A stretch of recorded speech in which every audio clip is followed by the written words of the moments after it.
privilege to introduce and present the speaker this afternoon, who is none other than Colonel James O.Heyward, retired. And I want to make sure I'm very forgetful. Behind every great man, there is a great woman. And at this time, I would like for his wife, Miss Willie Hayward, would you please give us a wave? Amen. As I said earlier, it's an honor and a privilege. I met Colonel Hayward in 1979, where he was the admission director of the U.S. Army at Alabama A&M University. And he had devoted his time doing what he's doing now, volunteering his labor for organizations and agencies. Along with his loving church work, he is a proud member of St. John African Methodist Episcopal Church, located on Church Street. Colonel Hayward has a diverse background of extensive and experience in planning and management, counseling, and investigative work. And his last military assignment was professor of the military service at Alabama A&M and has commanded military unit, batteries, battalions, and on individual group levels. Colonel Hayward has served on the board of directors, Lift Housing. He chaired the Huntsville Police Department Task Force on Officer Retirement and Retention, served as a member of the original ad hoc committee to recommend the design and the erection of the Huntsville Buffalo Soldier Monument. Serves on the board of directors of the Greater Alabama Council Boy Scouts of America. He is past president of Delta Theta Lambda Chapter Alpha Phi Alpha Fraternity, a member of Epsilon Kappa Boy Sigma Phi Fraternity, holds membership in the Royal College of Papa Knights in the Americas, as current serves as a steward, and he is the secretary of St. John African Methodist Episcopal Church. Colonel Hayward has so many numerous military awards that we do not have time to mention the achievements in many civic and academic organizations that he belonged to. A graduate of many military schools, including the Armed Forces College staff. He is a native of Sumter, South Carolina, and have earned a BS degree from South Carolina State University and his master's degree from Shippensburg State University. And as I earlier mentioned, his lovely wife, Miss Willie Mae Hayward, and is the proud parents of 2 adult sons and the proud grandparents of 2 grandsons. And I'm so proud to say that this colonel just so happened to be my friend. And I know beyond a shadow of a doubt, for those of you who do not know him, after he finished tonight, he is unforgettable. It's an honor and a privilege. And last but not least, he know the Lord. At this time, without any further ado, the next voice that you will hear will that of retired Colonel James O.Heyward. I wanted to thank Reverend Hereford for those kind remarks, and as I told him earlier, didn't want his introduction to be longer than my talk. But nevertheless, and in that case, I'll go sit down now.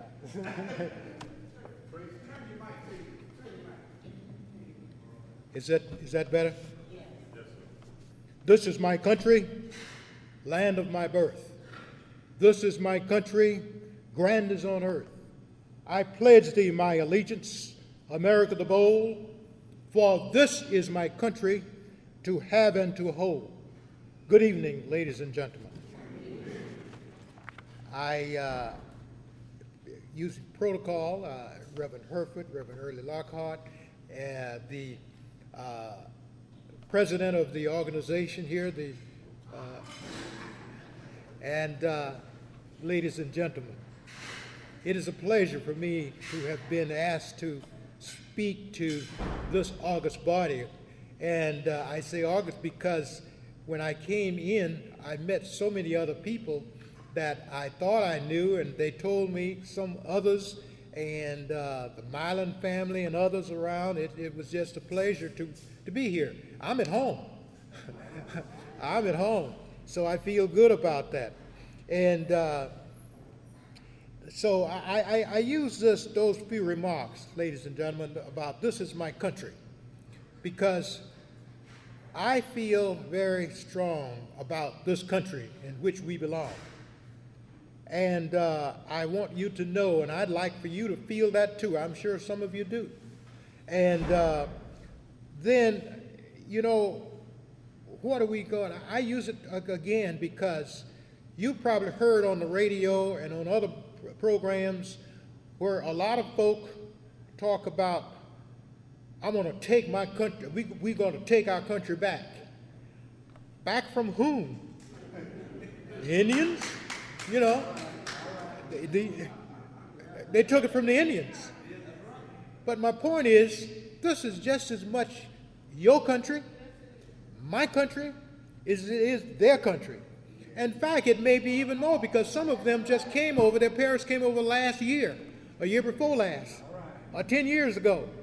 And we've been here, our parents have been here for hundreds of years. So don't tell me that we're going to take our country back. And then what it is that sometimes they say that, and guess what? We go shout, you know, kind of cower down and don't look up and say, and believe. No, you look them dead in the eye. And you tell them that, well, who are, and what are you talking about? This is just as much my country as it is yours. And I'll fight you to the end for it. In fact, some people have done that. And that's what I'm going to talk about today. We'll talk about the Buffalo Soldiers in Huntsville, Alabama, in 1898. And of course, before we begin talking about those soldiers, we need, in my opinion, we need to talk about something that we know have happened to give us a little background to appreciate those soldiers who were here in 1898. Now, as you know, men of color have played a significant role in securing this country ever since we became a country. In fact, it is recorded that in 1770, Crispus Attucks led some patriots in Boston, Massachusetts, and they were met with British soldiers, and he was the first American to get killed in the war of Revolution, the War of Independence. And that is something that we are always proud of. I mention it all the time during times when I'm talking about that. And moving right along, the War of 1812. We had black persons, black men of color, to fight in the War of 1812, the little-known war, we call it. because sometimes it's forgotten. And that's during the time when the Star Spangled Banner was written, and by Francis Scott Keyes as he was being held in prison in the Baltimore Harbor. And that's just when that came about. But again, we talk about men of color, and this is taking our country back. I don't know what they're talking about. And then we move on to the Civil War, the war between the states, of course, and the war, if you will, where some people say that it was a war to secure the freedom of the slaves. Well, some people disagree, that it was an economic war more than a war between the states. And as you know, President Lincoln has been quoted as stating that really he fought the war to try to save the Union. But as a byproduct, we were freed. Black people were freed at that time. And so consequently, we have been fighting for a long time. You know what we did in the Civil War. There have been a significant number of persons who participated in the Civil War, and men of color. If you recall, it was made famous by the Massachusetts 54th Regiment, and in the movie Glory, in the bloody battle near Charleston, South Carolina. And this was done, if you will, and we know about that. But there were others too, but I thought I would cite that one because many of us would remember that. And so in the Civil War, men displayed great honor. In addition to having been mobilized to fight in the Civil War, there were many laborers in the Civil, about 170,000 laborers in the Civil War, black laborers, supporting the efforts. So consequently, there has been a significant amount of going on at the time. Now, again,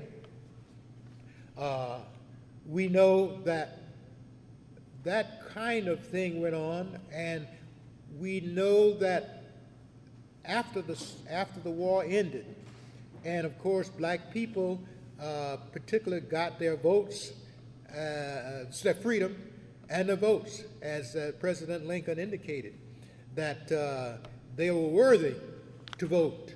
And unfortunately, though, with the carpetbaggers and Reconstruction, we got the vote and we lost it, almost within a few years.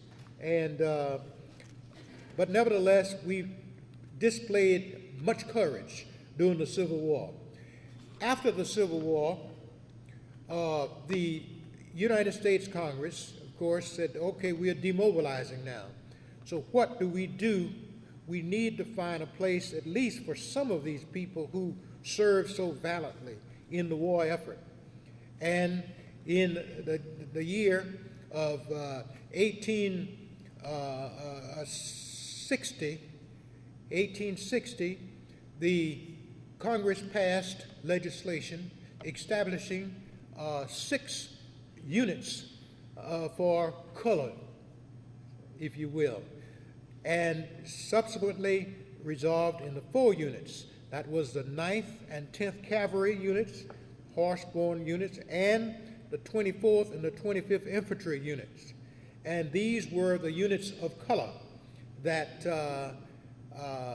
were formed as a result of this legislation in 1860. So consequently, these men at that time, particularly the cavalry units, which we're speaking of mostly now, they were sent to the West. Their first duty station was at Fort Riley, Kansas, and that was far west at that time, Kansas. And then, of course, we started moving further west.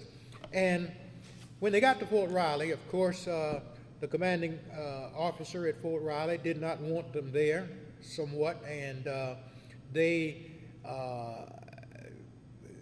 received the unsolicited part of the post, which was not very sanitary. They got the worst barracks, and they got hand-me-downs. And they weren't treated fairly.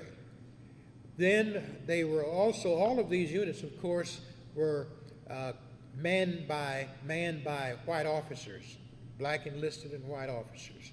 And at that time, many of the white officers, of course, did not want to be associated with black units at the time, and they felt that they were being punished. It's a punitive thing to be assigned to a black unit.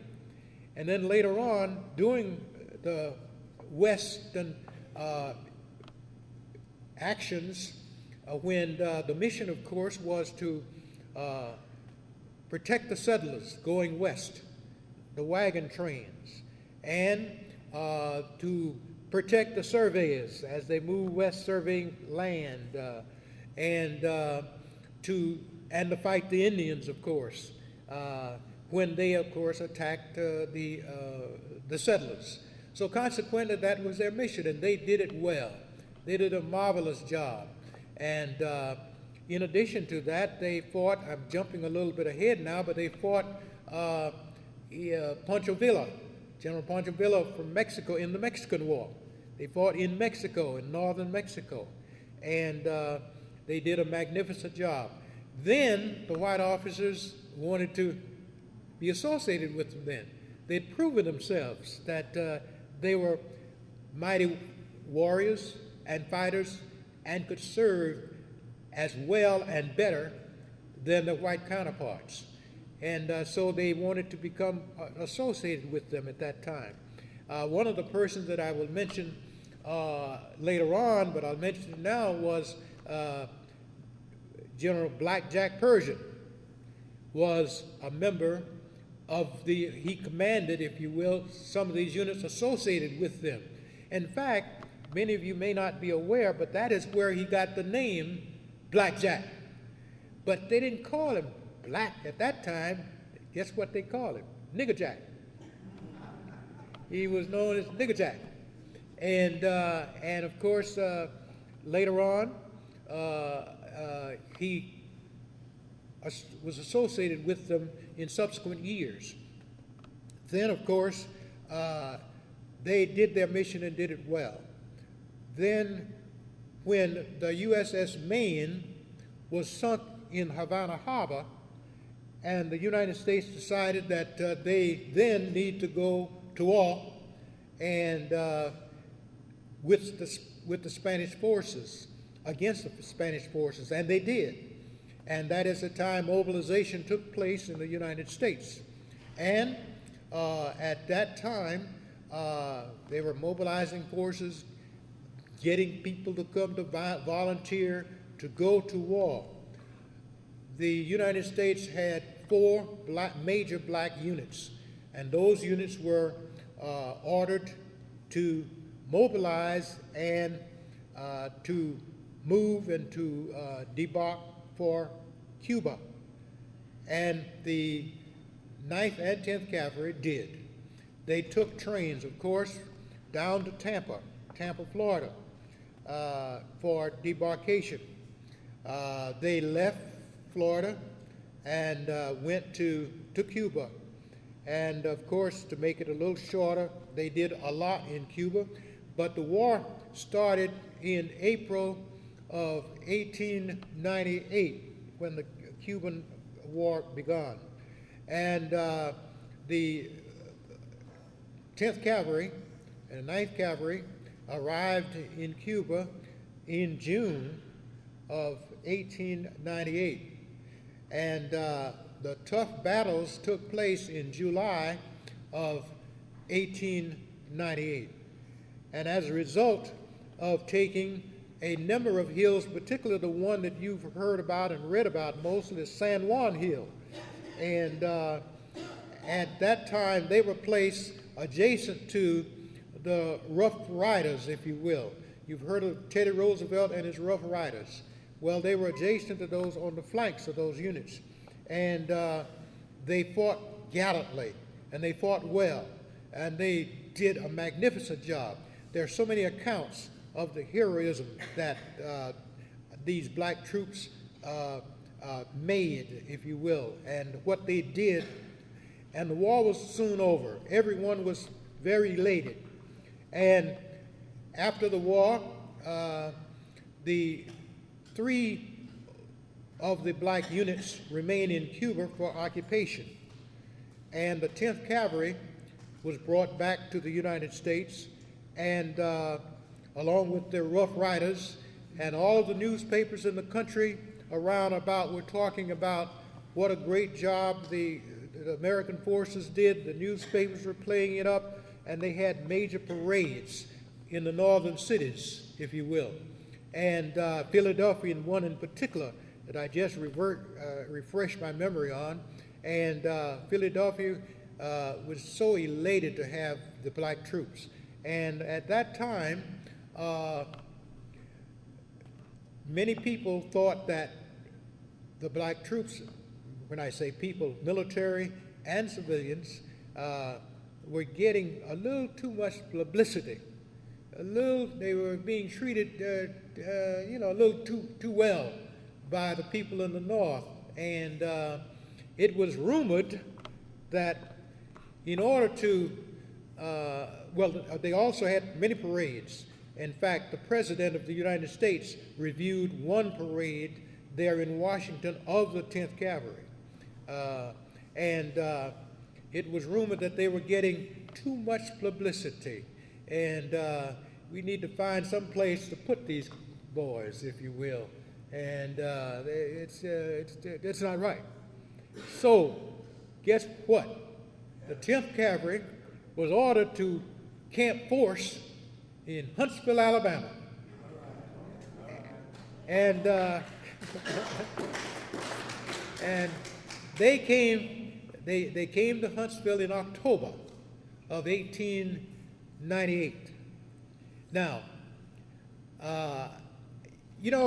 recently, within the last few years, I heard that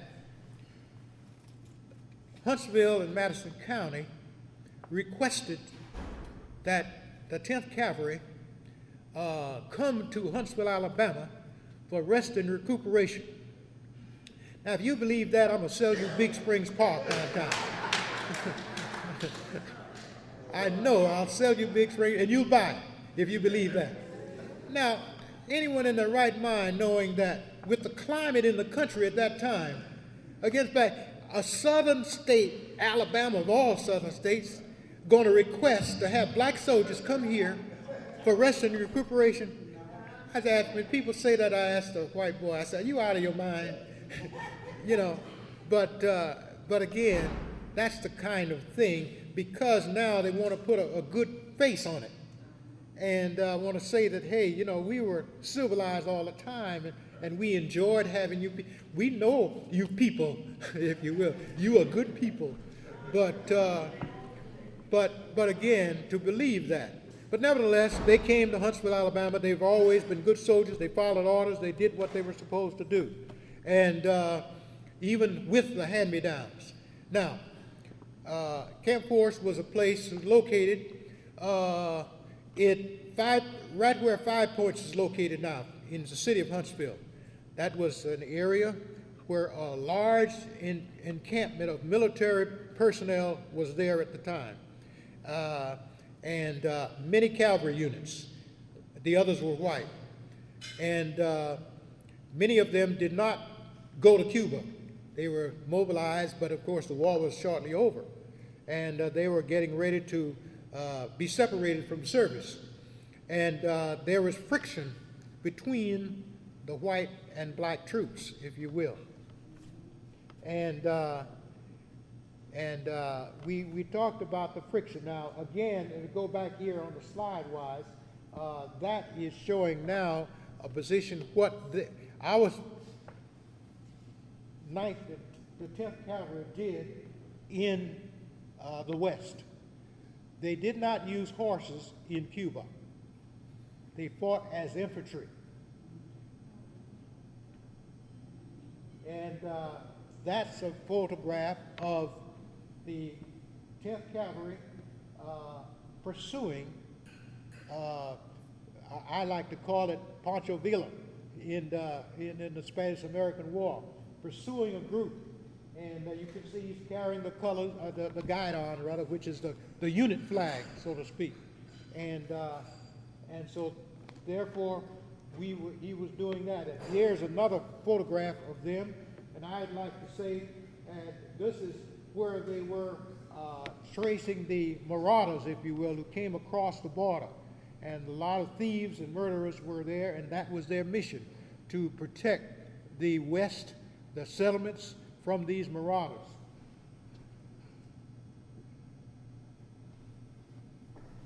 And that is a photograph showing, I'd like to say, in of course, giving direction, finding the way, and with citing exactly what we need now. They're what we would call a recon element, reconnaissance, reconning the area so that the other troops can follow, to be sure that it is safe for them to follow. So we call that a recon element, and I think that that's what I say that's what they were doing at that time. And so they have had so much experience. I did not locate any pictures of them in combat in Cuba that I wanted to show you, but we did show those, find these here in what they did in the West. And again, I was talking about the friction between the soldiers there at 5 Point Camp Force, we call it. And the black soldiers then they didn't like it because they still had a lot of hand-me-downs, and they said that they called the white soldiers paper soldiers, because they didn't fight. They didn't go to Cuba. So they call them paper tigers. Then I did one account that was written during the Huntsville Times magazine, that the black soldiers then did not have, if you will, all of the equipment that the white soldiers had. They were still being shortchanged. And those of you who are aware of been in the Army, you know what they call scrounging and a midnight requisition. Anybody know what a midnight requisition is? And well, for the ladies, this is when you go to another unit or wherever you can find it and take it and bring it back. Bring it back to yours, bring it back home. That's what you call a midnight requisition. So consequently, that's what one of the newspaper reports said. And they wanted to state that the black soldiers were taking items from the white soldiers, weapons, other materials, uniforms, what have you. And that, they thought, brought about the friction, too. Well, that may have happened. And I'm sure that, and they wanted to also collect the weapons from the black soldiers. You know, after the friction started, they wanted to take their weapons. And you know there was a lot of resistance on that point. So, but at the time, and I'm going to jump a little ahead of myself here now, and there was a young major by the name of Jack Pershing, that I mentioned earlier. He was sent down to Huntsville, Alabama on another mission. And also, because he commanded the black units, they thought he would have, previously, that he would have some influence. Well, he did, and he and the general got together. And of course, what happened then was that the general, and he and the general recommended that we separate these units. And consequently, a location north of Huntsville, which was found, and I believe we're standing on that property right now, they moved those troops to what we call Cavalry Hill. It wasn't Cavalry Hill then, it was just a hill. And of course, because the black soldiers, 10th Cavalry, bivouac, we call it bivouac here in the field. They set up their camp here, and that's why it is known as Cavalry Hill. And you will note also the spelling of it. It's not the cross cavalry, it's the military cavalry. And so consequently, that's why we, if you will, are enjoying certain things. Now, I'm going to digress here a bit. I'll bet you any amount of money that those soldiers who were here during 1898 didn't have the foggiest idea that there would be descendants, black descendants, for 2 or 3 generations later, talking about them and what they did here on Cavalry Hill. So consequently, we should be proud of certain things also. And I know they would be proud if they knew it. Now, when that took place, of course, and they brought them out here, those soldiers then played a significant role. They interfaced with the black community here in Huntsville. They interfaced with the university. It was college it was instituted at that time, but they interfaced with them. In fact, the article I read in the Huntsville Times magazine said something about the band was there, white band, and one evening they were getting ready to play and they couldn't find their instruments, and they would being played being in the black units area, and the band of the 10th Cavalry was playing music with their instruments. And it said that it was rumored that some of the instruments made their way to Alabama A&M. Now, I can't verify that, and I think very few people can. But nevertheless, you see the other side. Now, let me tell you again about the Buffalo Soldiers here in Huntsville. There was, if you will, a man by the name of Herschel V. Cashin. Herschel V. Cashin was the grandfather of Dr. John Cashin. And Mr. Herschel V. Cashin was a receiver of public funds here at the United States office in Huntsville. And of course, he apparently at that time was a learned man, if you will. And he was assisted, and he and others interviewed these soldiers from the 10th Cavalry. And as a result of their interviews with these soldiers, detailed and was sworn to by the persons who were allowed to give verified sworn testimony at the time, that these things happened.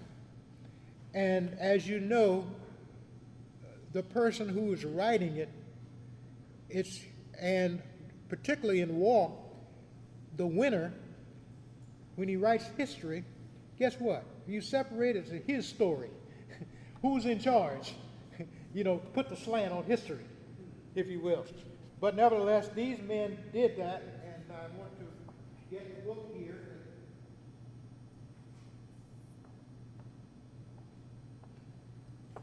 The name of this book is Under Fire with the 10th Cavalry, and it's by Herschel V. Walker and others. He had 3 other persons to assist him there, a man by the name of Alexander, who had done some writing before, and there was a chaplain and a doctor who was trained at Howard University, assisted. Now, as a result of that, when the 10th, Under Fire with the 10th Cavalry, it's a good reading, a lot of good information. However, there are other books on the Buffalo Soldier too. But I wanted to mention this about Cashin and how it tied in, if you will. Now, again, we will tie it in a little further. These stories were written, and when you read it, it gives a good account of what happened in Cuba. Not here, what happened in Cuba, and the heroic action that was taken.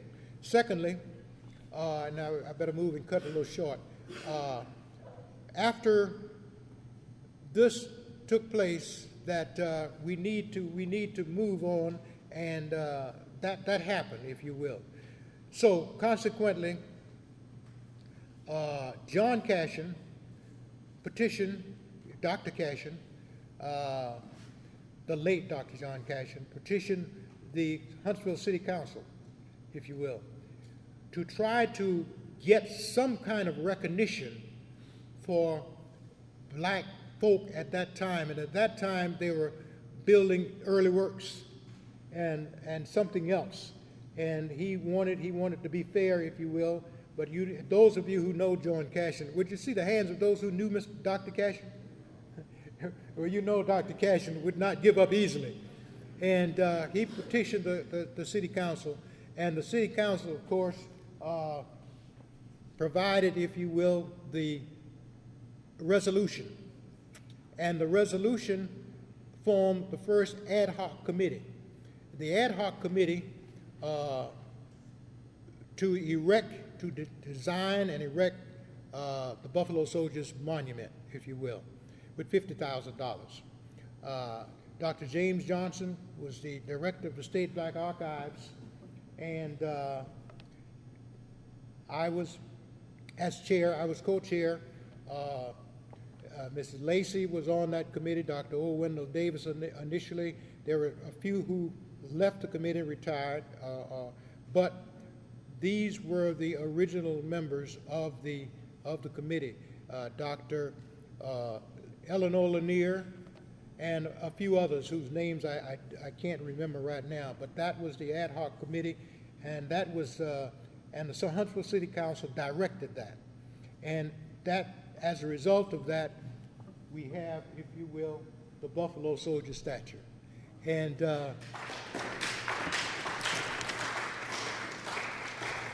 and we are so delighted that that took place. And I'm going to cut it short now a little bit, and I wanted to be sure that I covered that portion, if you will. These soldiers left Huntsville, Alabama in January of 1899 for Camp Story, Texas. And of course, they continued their duties in the West as they did before their fighting in the Spanish-American War. And I would be available after this is over to chat with any of you about anything that I've said or something I didn't say that I wanted to say. But nevertheless, I thank you so much for your attention, and I hope that I've covered something that you enjoyed and that you had not heard before. Thank you.